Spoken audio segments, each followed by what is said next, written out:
So today, guys, I will be, showing you how to burp whistle. Really easy, really simple. All you gotta do is this.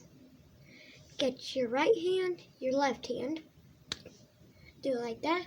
Curl it up into a ball. And you see this little thing right there. Yep. A little hole. And you're gonna push your lips like this. And like that. And then you're going to practice. I already practiced a lot, so it sounds really good. So I've been doing this for a couple of months, and I hope I helped.